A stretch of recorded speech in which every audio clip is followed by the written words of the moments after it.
ஈக்விட்டில ஒரே ஸ்டாக்ல இன்வெஸ்ட் பண்ணாம கலந்து நிறைய ஸ்டாக்ஸ்ல நம்ம இன்வெஸ்ட் பண்ணோம் அப்படின்னா அங்க ஒரு ஸ்டாக் லாஸ்ட்ல போகும்போது ஒரு ஸ்டாக் நமக்கு ப்ராஃபிட்ல போகும்.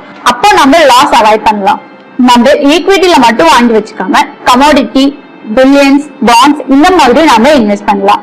இண்டெக்ஸ் இல்லாட்டி ஸ்டாக் ஹெட்ஜிங் பாத்தீங்கன்னா லாங் போற மாதிரி இருந்தா நம்ம புட் ஆப்ஷன்ல எடுத்து ஹெட்ஜிங் பண்ணிக்கலாம்.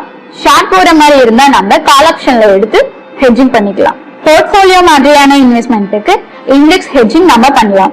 ஹெட்ஜிங் பண்றதுனால முழு லாஸ் ரெடியூஸ் பண்ண முடியும் அப்படின்னு சொல்ல முடியாது.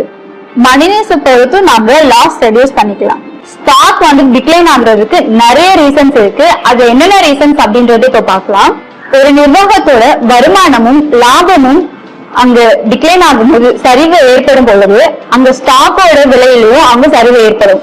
ஒரு கம்பெனிக்கு நிறைய காம்படிஷன்ஸ் இருந்துச்சு அப்படின்னா அங்கேயும் ஸ்டாக் வந்து டிக்ளைன் ஆகுறதுக்கான வாய்ப்பு இருக்கு. அதே போல அதிகமான கடன்கள் இருந்தாலும் ரிஸ்க் வரும். மேனேஜ்மெண்ட்ல ஏதாவது ஃப்ராட் பண்றாங்க அப்படின்னாலும் அங்கேயும் உங்களுக்கு டிக்ளைன் ஆகுறதுக்கு வாய்ப்பு இருக்கு. அதே போல கவர்மெண்ட் பாலிசி ஏதாச்சும் அனௌன்ஸ் பண்ணும் போதும் அஃபெக்ட் ஆகுறதுக்கான வாய்ப்பு இருக்கு. இப்போ எக்ஸ்டர்னல் ஃபேக்டர்ஸ்னால மார்க்கெட் அஃபெக்ட் ஆகும்போது ஸ்டாக்ஸும் அஃபெக்ட் ஆகும். எப்போலாம் இந்த மார்க்கெட் அஃபெக்ட் ஆகும்னு பாத்தீங்கன்னா பொருளாதார வளர்ச்சி குறைஞ்சுக்கிட்டே வரும்பொழுது நமக்கு மார்க்கெட் அஃபெக்ட் ஆகும். அதனால ஸ்டாக் டிக்ளைன் ஆகும். அதே போல வட்டி விகிதங்கள் அதிகமாகும் பொழுது மார்க்கெட் அஃபெக்ட் ஆகும். பணவீக்கம் அதாவது விலைவாசி உயர்வு ஏற்படும் பொழுதும் நமக்கு மார்க்கெட் அஃபெக்ட் ஆக வாய்ப்பு இருக்கு. அதனால ஸ்டாக் டிக்ளைன் ஆகும். பொலிட்டிக்கலா ப்ராப்ளம் வரும்போது அதாவது ரெண்டு நாட்டுக்கு இடையே ஏதாவது போர் வரும்போது இந்த மாதிரி டைம்லயும் நமக்கு மார்க்கெட் அஃபெக்ட் ஆகும். அப்பவும் நமக்கு ஸ்டாக் டிக்ளைன் ஆகும். அடுத்தது எதிர்பாராத ஈவெண்ட்ஸ் எல்லாம் நடக்கும் இல்லையா? இப்போ எக்ஸாம்பிளுக்கு பாத்தீங்கன்னா கொரோனா மாதிரியான எதிர்பாராத ஈவெண்ட்ஸ் நடக்கும் போது நமக்கு மார்க்கெட் அஃபெக்ட் ஆகும். அந்த டைம்லயும் ஸ்டாக் வந்துட்டு சரிவு ஏற்பட வாய்ப்பு இருக்கு. அட்வான்டேஜஸ் என்னன்னு பாத்தீங்கன்னா இதுல நான் சொன்ன மாதிரிதான் லாஸ் நம்ம ரெடியூஸ் பண்ணலாம். மினிமம் இன்வெஸ்ட்மெண்ட் வச்சு நம்ம ஹையர் இன்வெஸ்ட்மெண்ட் ப்ரொடக்ட் பண்ணிக்கலாம்.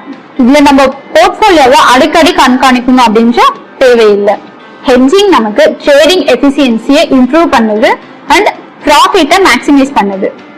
இன்வெஸ்டர்ஸ் எந்த ஒரு பயமும் இல்லாம மார்க்கெட்ல ஹெட்ஜிங் மூலமா எப்ப வேணா என்டர் ஆகலாம், எப்ப வேணா எக்ஸிட் ஆகலாம். ஹெட்ஜிங்ல என்னென்ன டிஸ்அட்வான்டேஜஸ் பாத்தீங்கன்னா ஹெட்ஜிங்காக நம்ம போடுற இன்வெஸ்ட்மெண்ட் நமக்கு கொஞ்சம் இதுல சாக்ரிஃபைஸ் பண்ற மாதிரி இருக்கும். அது மட்டும் இல்லாம ரேஞ்ச் பவுண்ட் மார்க்கெட்ல ஹெட்ஜிங் அவ்வளவா அதிகமா உதவாது. ஹெட்ஜிங்க பொறுத்த வரைக்கும் ஹெட்ஜிங்க நல்லா தெரிஞ்சுட்டு அதுக்கப்புறமா பயன்படுத்துறது நல்லது. இல்ல அப்படின்னா நமக்கு லாஸ்